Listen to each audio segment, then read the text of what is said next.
Welcome. My name's Gildart, and hello, Marion. Hello, Evelyn, and hello, Ali. Those are the first names up today. I'm afraid I'm a little late today, so my apologies. I hope you're all very well. I hope everyone who has now joined us is well. Welcome to any newcomers. We sit in front of the fire every day and read a book. It's very simple. It's very old school. And it's very good fun, and we're very happy to have you here with us. Currently, we're reading The Woman in White by Wilkie Collins. And I'm afraid to say that I'm not going to be reading the next 3 days. And we're going to be left in the lurch a little bit in the middle of this chapter. I would have done a big cliffhanger, but it's a cliffhanger enough the way we're going to end this chapter today. And I'm afraid we're not going to get to the resolution of the chapter until Monday. So Friday, Saturday, Sunday is off. Welcome to a fireside reading of The Woman in White by Wilkie Collins. Reading 47. As soon as we were safe upstairs again, I did all I could to compose her ladyship's spirits. I reminded her that Mr. Fairley's letters to Miss Holcombe and to herself did certainly sanction and even render necessary sooner or later the course that had been taken. She agreed to this, and even admitted of her own accord that both letters were strictly in character with her uncle's peculiar disposition, but her fears about Miss Holcombe and her unaccountable dread of sleeping at the Count's house in London still remained unshaken in spite of every consideration that I could urge. I thought it my duty to protest against Lady Glyde's unfavourable opinion of his lordship, and I did so with becoming forbearance and respect. Your ladyship will pardon my freedom, I remarked in conclusion, but it is said, by their fruits ye shall know them. I am sure the Count's constant kindness and constant attention from the very beginning of Miss Holcombe's illness merit our best confidence and esteem. Even his lordship's serious misunderstanding with Mr. Dawson was entirely attributable to his anxiety on Miss Holcombe's account. What misunderstanding? Inquired her ladyship with a look of sudden interest. I related the unhappy circumstances under which Mr. Dawson had withdrawn his attendance, mentioning them all the more readily because I disapproved of Sir Percival's continuing to conceal what had happened, as he had done in my presence, from the knowledge of Lady Glyde. Her ladyship started up with every appearance of being additionally agitated and alarmed by what I told her. Worse than I thought, she said, walking about the room in a bewildered manner. The Count knew Mr. Dawson would never consent to Marion's taking a journey. He purposely insulted the doctor to get him out of the house. Oh, my lady, I remonstrated. Mrs. Mitchelson, she went on vehemently, no words that ever were spoken will persuade me that my sister is in that man's power and in that man's house with her own consent. My horror of him is such that nothing Sir Percival could say and no letters my uncle could write would induce me, if I had only my own feelings to consult, to eat, drink, or sleep under his roof. But my misery of suspense about Marion gives me the courage to follow her anywhere, to follow her even into Count Fosco's house. I thought it right at this point to mention that Miss Holcombe had already gone on to Cumberland, according to Sir Percival's account of the matter. I am afraid to believe it, answered her ladyship. I am afraid she is still in that man's house. If I am wrong, if she has really gone on to Limmeridge, I am resolved I will not sleep tomorrow night under Count Fosco's roof. My dearest friend in the world, next to my sister, lives near London. You have heard Miss Holcombe speak of Mrs. Vasey. I mean to write and propose to sleep at her house. I don't know how I shall get there. I don't know how I shall avoid the Count, but to that refuge I will escape in some way if my sister has gone to Cumberland. All I ask of you to do is to see yourself that my letter to Mrs. Vasey goes to London tonight, as certainly as Sir Percival's letter goes to Count Fosco. I have reasons for not trusting the post-bag downstairs. Will you keep my secret and help me in this? It is the last favour, perhaps, that I shall ever ask of you. I hesitated. I thought it all very strange. I almost feared that her ladyship's mind had been a little affected by recent anxiety and suffering. At my own risk, however, I ended by giving my consent. If the letter had been addressed to a stranger or to anyone but a lady, so well known to me by report as Mrs. Vasey, I might have refused. I thank God, looking to what happened afterwards, I thank God I never thwarted that wish, or any other, which Lady Glyde expressed to me on the last day of her residence at Blackwater Park. The letter was written and given into my hands. I myself put it into the post-box in the village that evening. We saw nothing more of Sir Percival for the rest of the day. I slept, by Lady Glyde's own desire, in the next room to hers, with the door open between us. There was something so strange and dreadful in the loneliness and emptiness of the house that I was glad, on my side, to have a companion near me. Her ladyship sat up late reading letters and burning them, and emptying her drawers and cabinets of little things she prized, as if she never expected to return to Blackwater Park.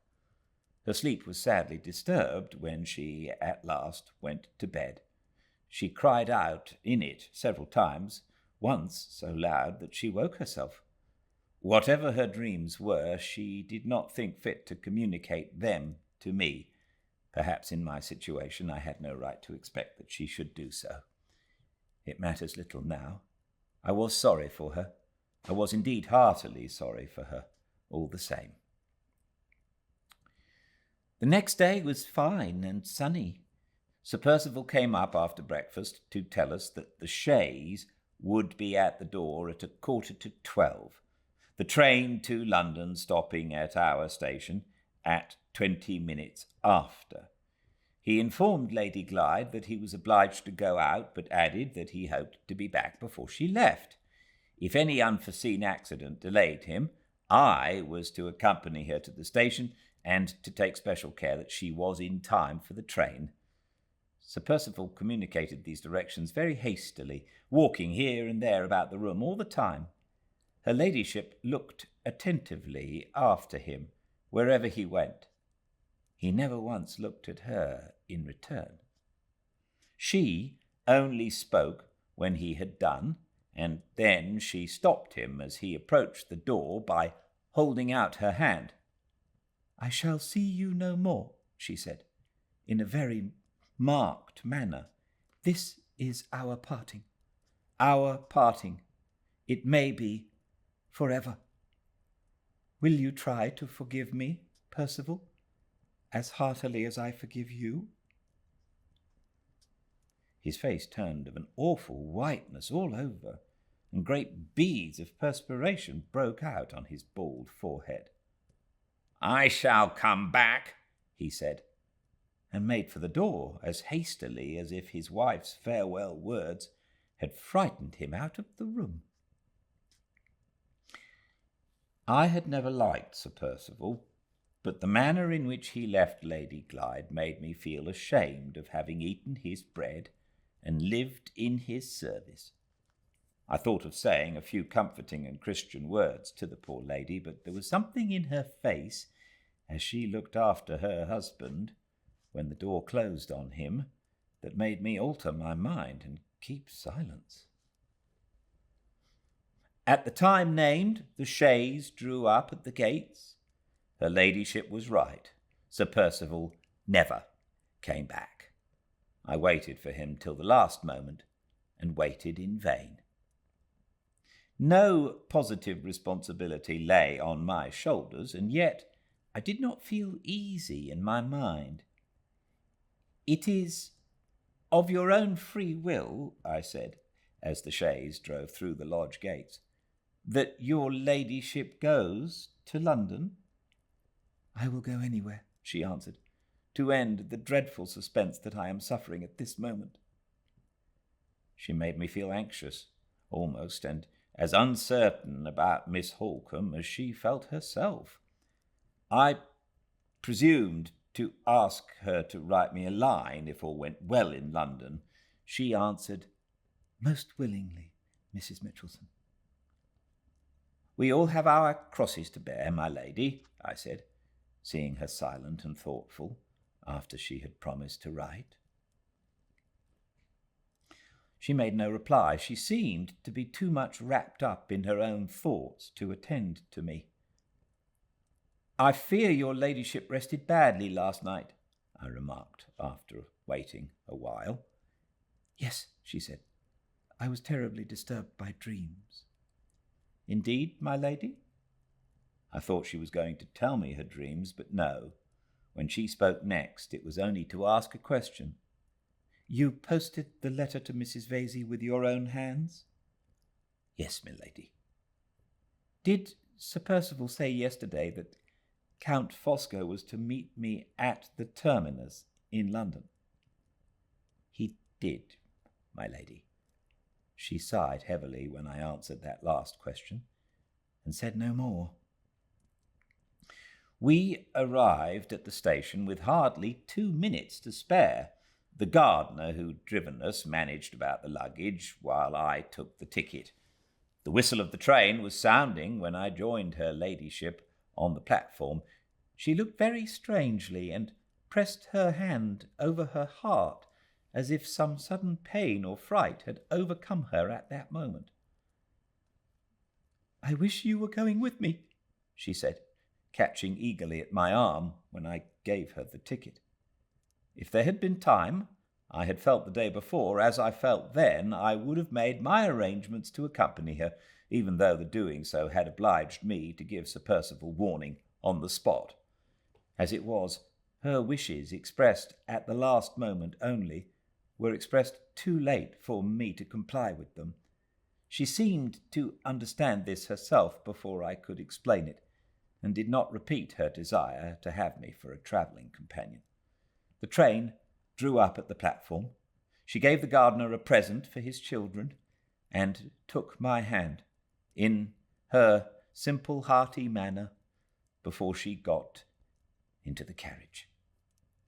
"You have been very kind to me and my sister," she said. "Kind when we were both friendless. I shall remember you gratefully, as long as I live to remember anyone. Goodbye, and God bless you."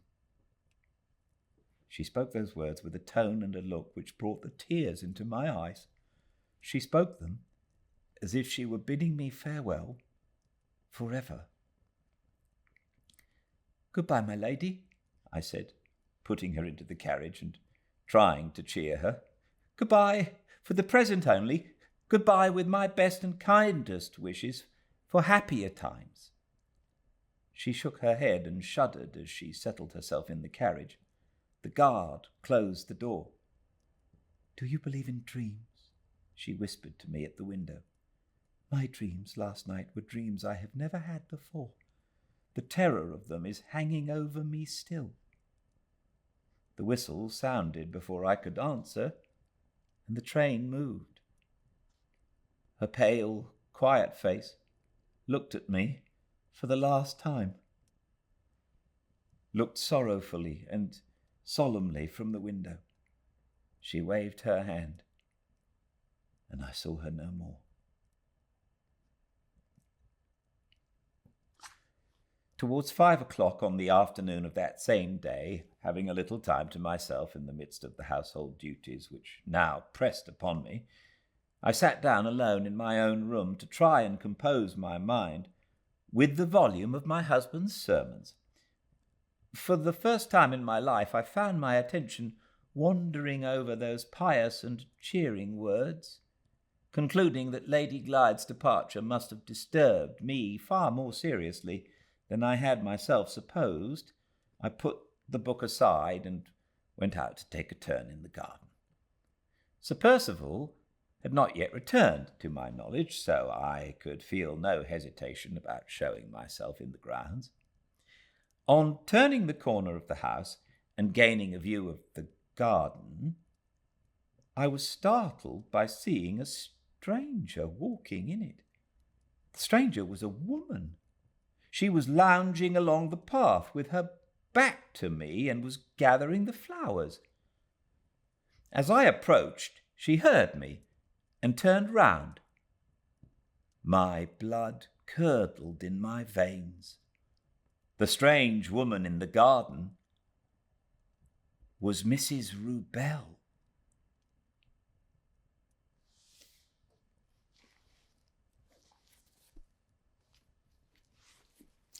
I was going to end before I let you know that the strange woman in the garden was Mrs. Rubel, but I think that would have been cruel.